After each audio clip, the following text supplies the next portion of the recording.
Questions and comments? The member for Thornhill. Thank you very much, Mr. Speaker, and I'm happy to rise and make a few comments on Bill 73. I would remind the Minister of Housing and Municipal Affairs that amendments were put forward to make this bill better. Yes, it's not perfect. No bill probably is, but amendments were put forward to improve this bill, and they were refused by the government. And now, we're hearing from so many stakeholders, developers, municipal councillors, all kinds of groups in the community who advocate for things like more bicycle parking on properties, that they want to see affordable housing in the province, Mr. Speaker.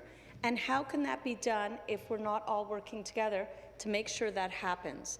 Development fees don't materialize in thin air. They do not come out of the profits of developers. I think that that's what the game everybody wants to play here.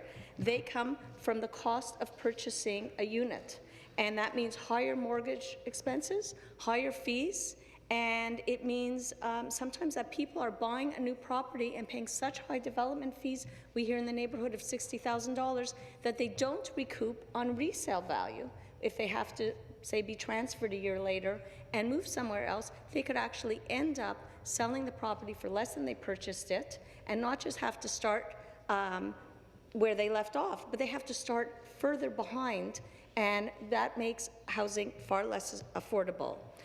As far as the parliamentary assistant, he's on record as saying that he supports moving from a 5-year review to a 10-year review, and I can quote that he said, so the 10-year review period, I know that some of the municipal politicians in my riding and others really appreciate that change. Well, that change wasn't supported by the government, and he said himself that oftentimes they would do a 5-year review just to have to start all over again, Mr. Speaker. So yes, it's not a perfect bill. Amendments were put forward to make it better, and they weren't listened to. Thank you. Thank you very much.